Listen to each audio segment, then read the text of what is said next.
ESPN 94.1 FM and AM 930 present The Drive. Brought to you by Huntington Federal Savings Bank.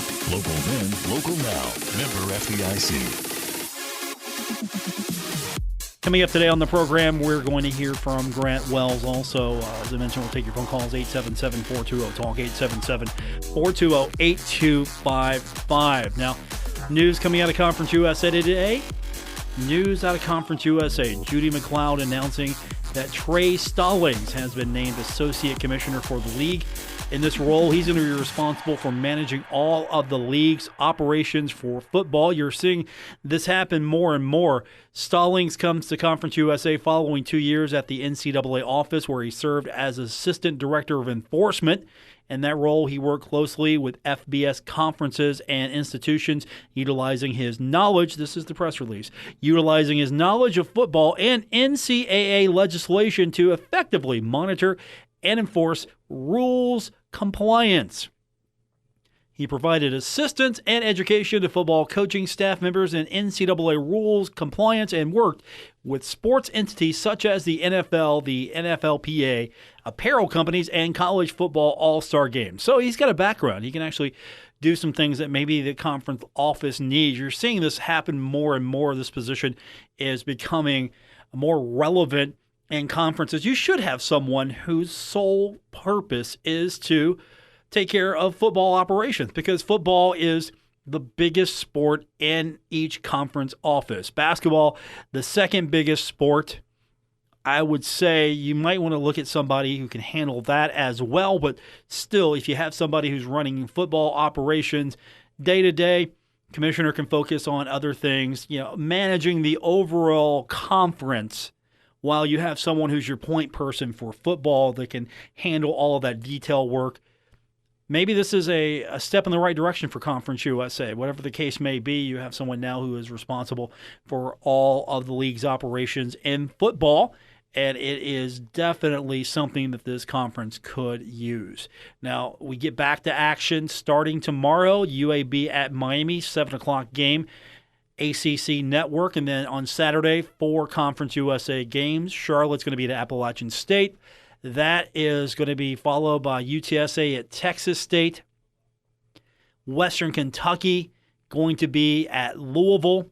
And UTEP is going to be at 14th ranked Texas. And, of course, watching that Charlotte-Appalachian State game is going to be of a lot of interest to Herd fans. I'm sure that's the game you're going to lock in on, get a sort of a preview of what Appalachian State's all about. Also, you'll see what Charlotte looks like, as, again, Charlotte, as this schedule stands, the last opponent for the Thundering Herd on November 21st, unless there's going to be some rearranging of the schedule. Again, we're not sure if that Rice game is going to happen. We're not sure if there's going to be a makeup game for some of the other teams, specifically East Carolina. We don't know if some of these games are going to drop off or be rescheduled as well, because you've got road games on October 10th and October 17th. Louisiana Tech, that might be cutting it close. I'm serious. That could be cutting it close because, again, Louisiana Tech, if you haven't been following, they're having some issues as well. So you might see some of these open dates all of a sudden become football game dates, and you might see some of these football dates become open. It just could be how the schedule gets reworked. So that all is still in flux. All I know is Charlotte-Appalachian State. That game happens on ESPN2 this Saturday, and that's going to be a game that I keep an eye on. I'll be watching that as well as you, and then we'll talk about it next week, as we've got Marshall and Appalachian State, September 19th, 1:30 p.m. The game going to be on CBS Sports Network. Still don't know what's happening with Rice, so don't even want to hazard a network guess there. 3+, depending on what the college football landscape looks like. Maybe that game gets bumped up. I don't know. If it happens, which I don't feel good about. And I don't feel good about really this schedule staying locked. I figure someone is going to drop off. I mean, maybe Louisiana Tech. Maybe Middle Tennessee drops. Maybe Charlotte. I don't know. But we take it one game at a time. And, of course, that's all we can do. When we come back from break, want to hear from Grant Wells. He was on Zoom with us the other day. On Labor Day, we had a chance to catch up with him, and now normally I would have a lot of this stuff for you on our game day for Saturday, but I'm going to give you an opportunity to hear all of it. That's right. I'm going to give it to you. I'm going to give it to you all. I'm not going to select and choose what I think is best for you to hear. I'm going to give it all to you when we continue with today's edition of The Drive on ESPN 94.1 FM and AM 930. We're taking Paul Swann everywhere. Download or subscribe to The Drive with Paul Swann on Apple Podcasts, Spotify, or wherever you get your podcasts. Welcome back to the Wednesday, September 9th edition, The Drive on ESPN 94.1 and AM 930. I'm your host, Paul Swann. Thanks for tuning in. We don't have a game to get ready for this week, so we're sort of just recapping what happened. Marshall defeating EKU 59-0. So now we sit, we wait, we prepare, we hope that Marshall can maintain all of that energy, all of that momentum when the Thundering Herd takes on Appalachian State September 19th at 1:30 p.m. We'll have that broadcast for you right here on ESPN 94.1 and AM 930. So what do? Well, we can talk to the players, kind of get where they're feeling, sort of recap what happened, and we did that with Grant Wells. Now, again, it's a completely different way we do this now. We get on Zoom conference calls. I mean, we get with these kids. They are safe away from us because as journalists, we're not in these protocols. This isn't like the NBA bubble. This isn't like the NHL bubble. You know, we're not embedded with these student athletes, and we are not in the protocol. We're not getting tested, so they don't know if we've got corona or not, and they're not taking a chance. And actually, I think it works out well because these kids are used to this stuff. I mean, this isn't new to them. These kids are on TikTok. These kids are on social media. They grew up probably on Snapchat and a few other video sharing services. And, of course, as I mentioned, TikTok's the biggest one right now. And this is no difficulty for them. This is a pretty easy task. They sit down, they turn the monitor on. Here we go. And Grant Wells made an impression. Let's focus on Grant. He made a real serious impression. A lot of people were talking about him. A lot of people were joking. Hey, okay, let me walk that one back. Maybe they're not joking. I mean, one game, and I'm hearing, hey, Heisman. Okay, let's see what he does first. Let's not put that pressure on him just yet. He's got a few more games to go before, It's fun, though. It really is. It's fun to talk about that stuff, and he's getting a lot of attention. And I got a chance to talk to him first before, everyone else started asking questions. So I kind of led off with asking him about how that go, and then I jump into the notoriety he's getting and all the attention, and that's where we start. We've got Grant Wells. This is him talking to the media, and that's my first question, basically just asking him, hey, that went pretty well. That pretty much went the way you planned it, right? Did it go the way you expected? I mean, you planned it that way? I don't know if it went quite the way I expected, but, I knew our guys were ready to play. I knew just we were going to go out there and do what we needed to do. Just by the way, the locker room felt before the game, these guys were ready to go out and play for the first time in what seemed like forever. How are you enjoying all the hype after one game? Everyone's talking about you now, and I know that has to make you feel pretty good that already you made an impression. It does, a little bit, but I try to put my phone away a little bit, try to ignore it just a little bit because we got 9 or 10 or so games left. It's only one game, so try not to let that affect me too much. But it is pretty good to see. When you look at a game like this, how do you go about following up a performance like this? Go back to work. I know it sounds weird to say, coming off the high that we are on right now, but we get back to how the feeling we had before this game, and that's just go back to work. We're going to start preparing for App State today, right after this. So just try to learn from your mistakes from the last game and go back to work starting as soon as possible. You mentioned learn from your mistakes from your last game. What did you learn about yourself after your debut? I just started, like I said, I felt comfortable back there. But I felt that I, didn't get too high, didn't get too low during that game, which was something I felt that I needed to do. Make an emphasis of going into my first game. Because there was a lot of emotions I felt. So keep that going. Like I said, just trusting my teammates is such a huge thing for me, and I felt I did that very well. What advice were you given? I was just saying, what advice were you given before your first career start, and who gave it to you? I talked a lot with the offensive line, because I had to lean on them because, just the maturity. And they just kept going back and saying, just play the same ball I played all through camp and all through, last year in practice. They were confident in my game. So, they just really just said, play the best ball I could play, and they were going to, do their job. Grant, so many different numbers out there, from an offensive standpoint for you all to be proud of. What are you the most proud of from Saturday's performance? One stat that stood out was, just how many different receivers got a touch. That was something that really stood out to me and really, was very impressive. That's one thing about this offense. I've said this before. I don't care who's out there with me. Every receiver is going to make a play for me.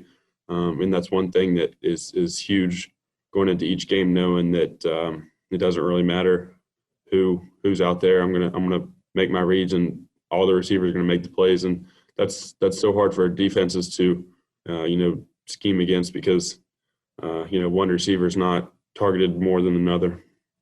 It seemed like the roommate connection there was pretty strong between you and Brock. Did pretty good. You guys were on the same wavelength pretty much the entire game there, as long as you were in. Did you feel like that? Yeah. I knew I could lean on Brock, when I, wasn't sure on a read or something like that. I knew I could go to 13 and he was going to make a play for me. So that was huge. And it showed during the game. And again, kind of just piggybacking off that wide receivers room is just so deep. You do have guys that you can kind of rely on to go and make a catch or make a big play down the field when you need them to. Yeah. Our receiver room is one of the more mature rooms we have in the offense. They work off each other.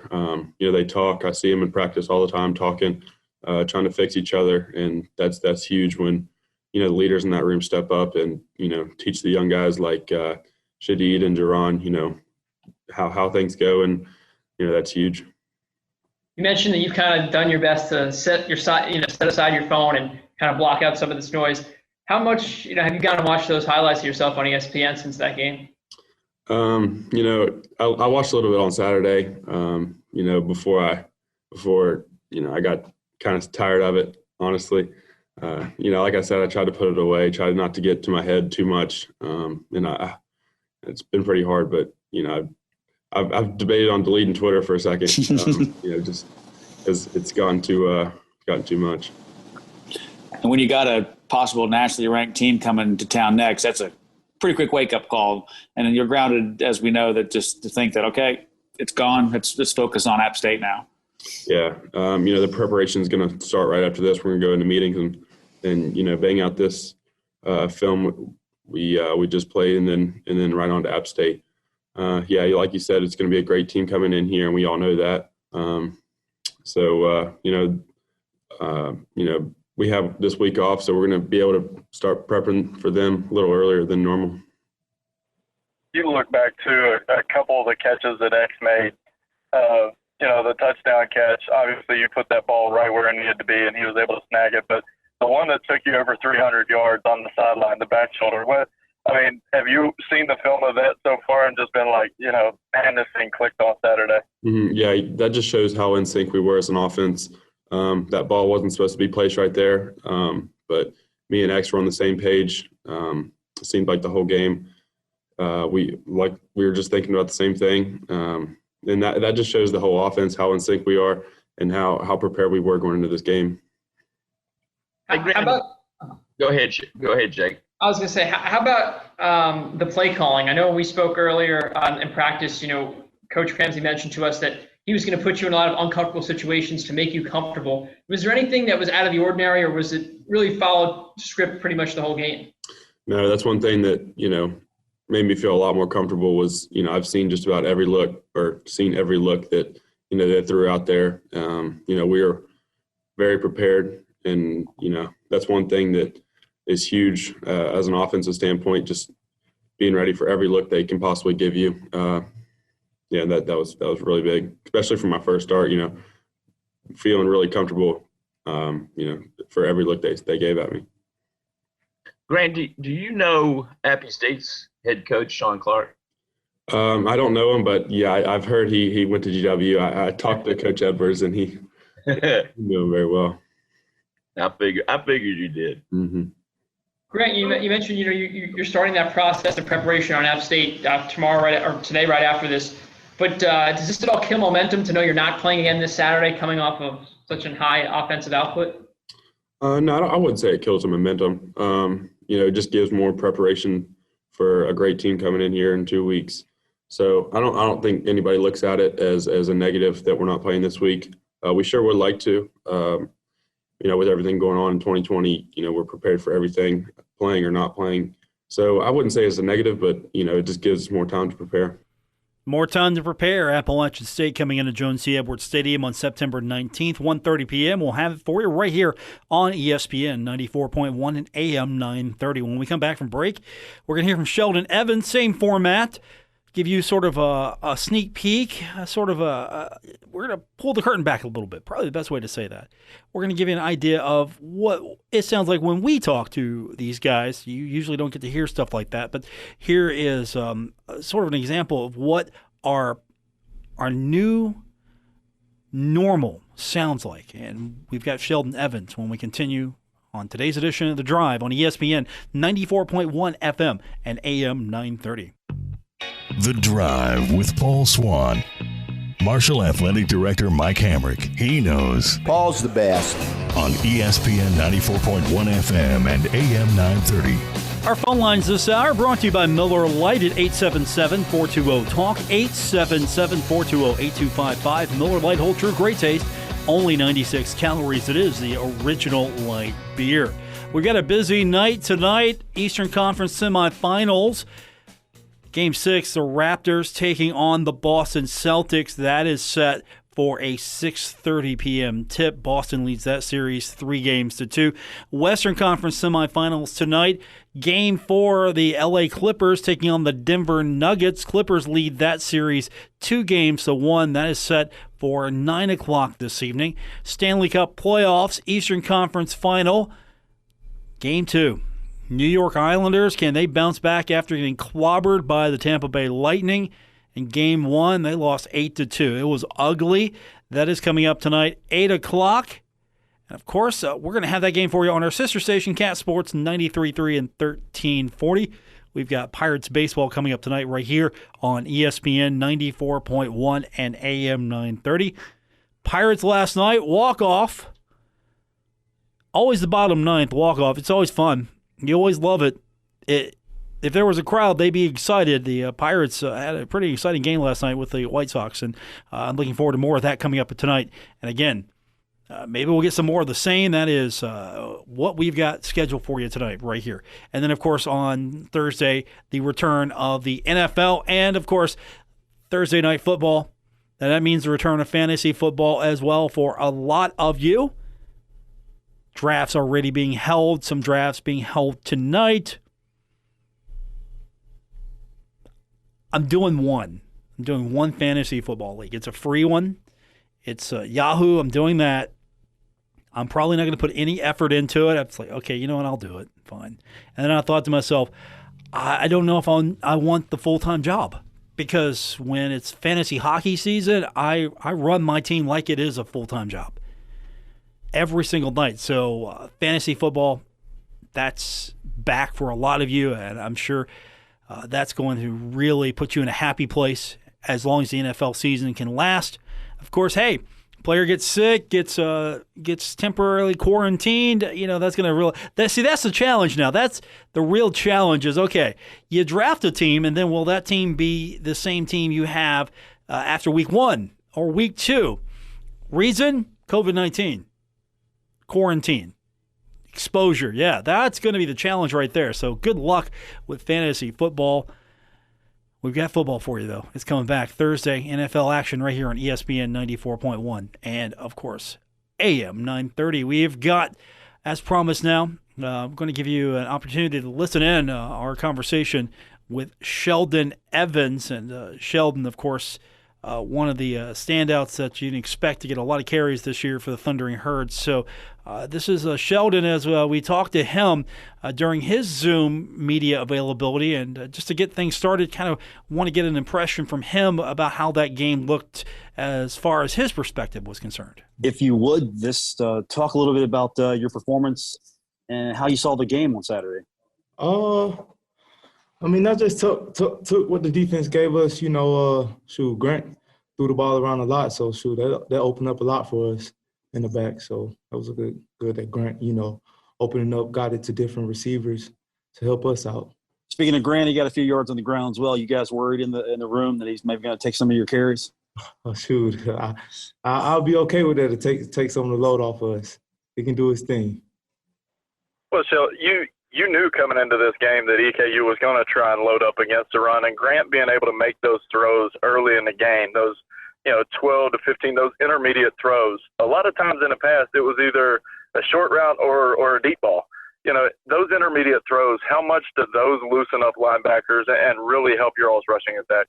Like you said, we knew they would load up the box, with what Knox was able to do last year and what we were able to do last year with the running game. So, Grant coming out, making those big throws, it really helped, loosen up the defense and, help that running attack. You look at it, rookie quarterback, maybe not rookie, but making his first career start, you would think maybe he'd rely on the run a little bit more, and then he comes out there and is throwing like he's done this many times. Were you kind of surprised watching him just dissect that defense with ease? I'm not say surprised. I seen it in practice, like glimpse of, him just throwing the ball on the dime. And, we all knew he had a good arm. He just had to come out and show what he can do in front of that big stage. And, he did. But that game plan, was that balanced? Was it focused? Was it, okay, hey, guys, he's in his first start. He may have to rely on the running backs a little bit more because he's never been in this situation?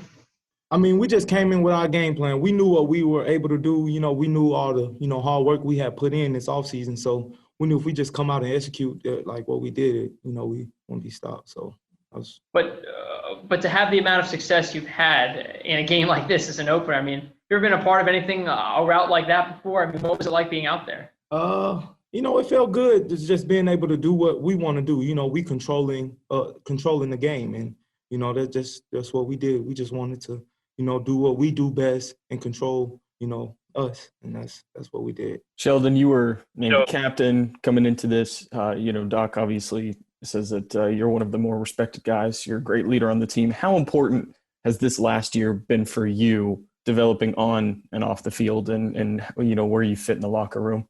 I watched a lot of film this offseason, since we were able to, do this quarantine thing. But I just watched and just tried to learn, see what all the bad things that were going on. Not sort of like bad things, but stuff that we can tweak and fix. Because, we knew we had the team, to do it last year. We just came up short. But, I just wanted to come in this season, just, be that leader, be that voice to, just let everybody know that, we only can beat us. We control us. And as long as we do that, the sky's the limit. And you've taken the off-the-field stuff very seriously, quarantining, don't go out, don't put yourself in dangerous positions, and you've really made sure that everybody on the team knows that too. You guys want to play.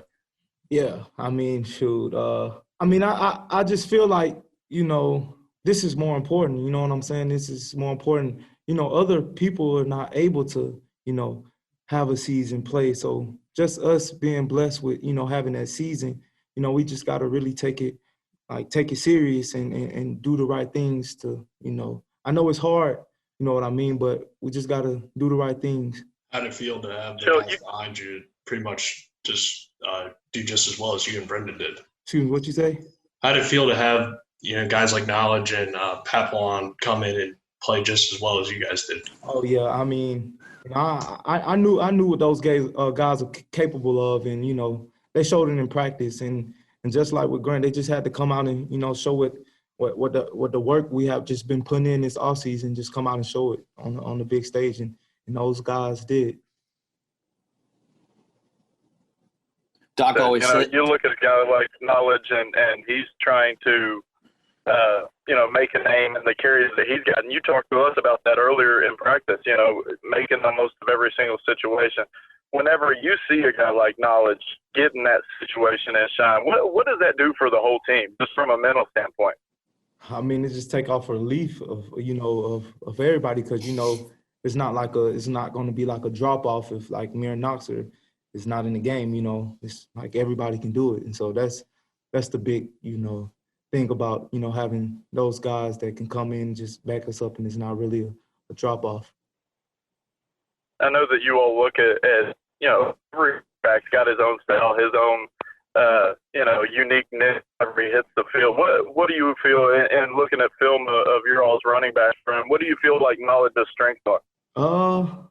I mean, just in his last game, he showed you the power and the acceleration, and the cuts, getting upfield. So, he showed me a little glimpse of everything. To have this bye week come now, just so early in the season, I mean, obviously you'll have your time to rest up and stuff, but in a time where, you're so week to week and everything's uncertain, I guess, do you look at the bye as maybe a negative thing at all? No, I really don't look at it as a negative thing. I think it's an advantage. What I'm saying, we get extra week of work, extra week of preparation, extra week of film, just to, get ahead on these guys. And I think that's a great thing. And I know my teammates are taking this thing serious. We're not, worried about, going out or doing anything else. And as long as we're being able to play ball, I think we'll be fine. So how do you all keep from getting complacent? You look at last week, 59-0, offense shine, defense shine, 280 plus yards rushing, 340 some yards passing. Like, everything worked. You got an opponent coming in here in a couple weeks that could be nationally ranked when they come into the zone. How do you all keep hungry and keep that drive and not look back at Saturday's success too much?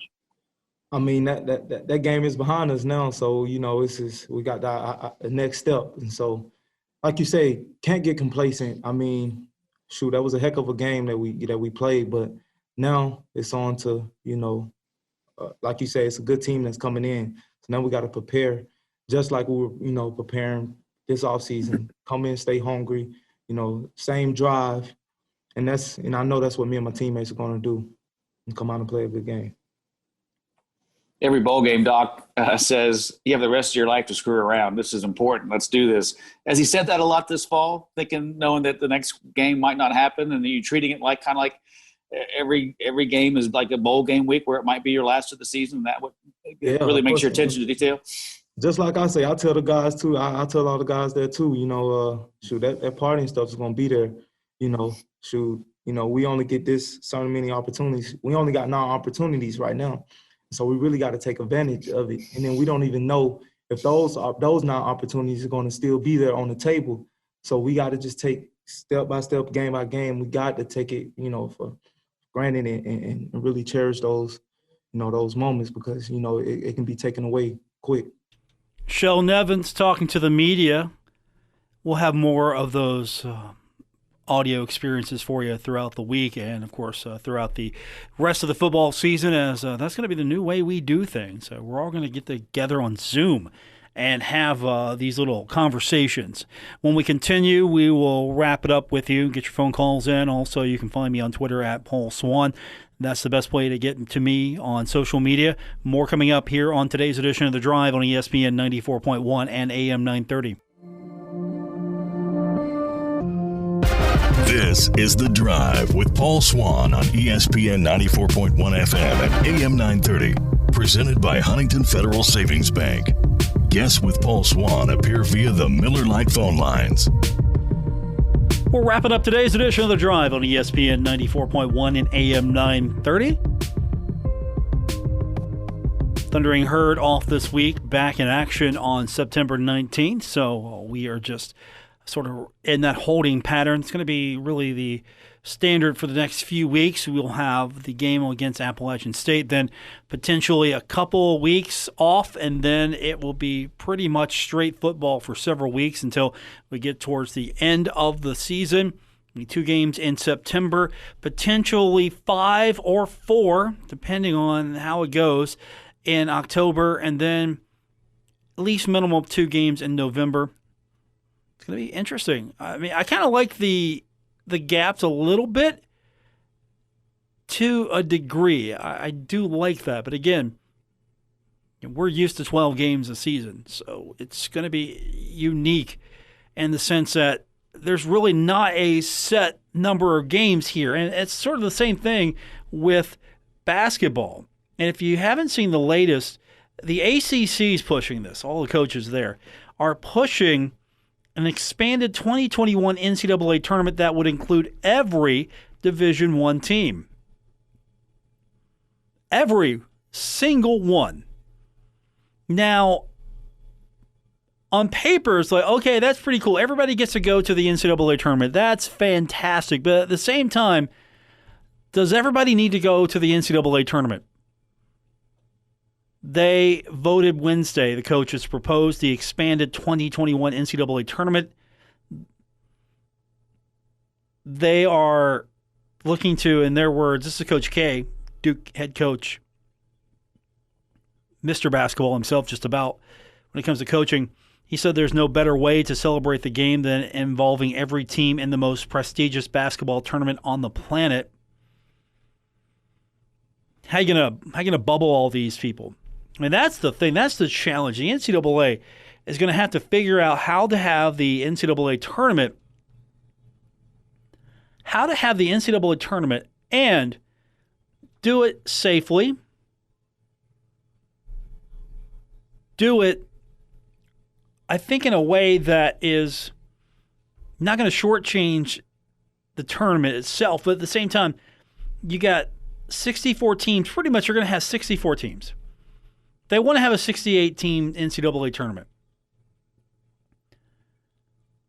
They think, the NCAA thinks that maybe you could do this, a bubble tournament with fewer than 68 teams, and it could happen. So maybe you have 64. Do you have 64? Do you go 32? You use 16? At that point, do we even want it? 16-team tournament? No, I don't think we want it. I think we want 64. And how are the seasons going to go? Because, again, we don't know what basketball is going to look like here in the next few weeks. We might have a better idea, but we don't know. But here it is. The NCAA tournament, it's proposed to invite everyone, every single team. I mean, it would be crazy for sure how long that thing would be. It would drag out, wouldn't it? I mean, that's the great thing about the tournament. It's almost lightning quick. You got 68, and then you get to 64 real quick, and then you get down to 32. Then you go down to 16, 8-4, done. It's lightning fast, just about. You'd have to bubble it. You would have to. How do you do this?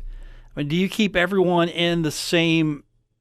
You have host cities. I mean, do you do it like the NCAA? I'm sorry, the NHL did. You had 2 sites, and then you brought everyone over from Toronto to Edmonton. Edmonton is the final site here. Edmonton was the site for the Western Conference teams, and you had Toronto as your host site for the Eastern Conference teams. And then when it came down to just 2 teams left in the Eastern Conference and 2 teams left in the Western Conference, you moved everything over to Edmonton and brought everyone into a centralized location. Do you have maybe hub cities to play the first, second, third rounds, fourth? How do you do this? So, okay, we're going to have 4 locations. We're going to have 8 locations. And how do you bring everyone together? Quarantine, keep them in a, do you travel? I mean, is it going to be a hybrid, sort of like what we're doing right now with Major League Baseball? Because baseball, they're going from city to city, but they're staying within regions. to limit their exposure or the potential, and you don't want to have these cross-country treks. And we don't even know if the NFL can pull it off. I'm sure they can, because they're going to have to keep their players relatively – and again, these are grown men. For the most part, these are grown men who understand the gravity of the situation. No play, no pay. Completely different in college. College, you're playing for your scholarship. You're playing for the love of the game. You're playing for various different reasons here. Unfortunately, money is not one of them, at least for the players. And so the argument here is, of course, the football players are going to be a lot safer with the coaches and with the athletic department than they would be on their own. And to a degree, that's correct, because they're getting monitored, they're getting tested, if they're following the procedures, they're following the guidelines, they're doing the right things, and we might not have any problem here. And again, the other schools are going to have to agree to this as well. Appalachian State's going to have to follow the Marshall Protocol. Then you get into the conference sequence, and of course the protocol is the protocol for all the schools, same guidance. So everyone, you hope you don't have to worry about when you go to Western Kentucky, okay, have they done what they needed to do? Or when if Rice comes in, or if FAU comes in, what they've gone through, you don't have to worry about that as well. And so will the NCAA basketball model, will it be sort of a hybrid here? We really don't know. We're not there yet. We're just now starting with football here. We had one game in the books, one game with Marshall, and it seemed to have went without a hitch. I haven't heard of any problems. I haven't heard of anything from the football side of things that there were any problems. I haven't heard anything really that there were problems with the fans, the experience there. And of course, I'm sure might have been some minor hiccups. I don't know. It must not have been major. I hadn't heard about it. But I'm interested to see how they pull this off in basketball. And with that said, we're going to call it a night here on ESPN 94.1 and AM 930. Thanks for tuning in. I do really appreciate it. Back tomorrow, Thursday. We're going to do it all over again, and we're going to do it even better. So stick around for Thursday's show. We'll see you in, about 23 hours. Until then, good night, everyone.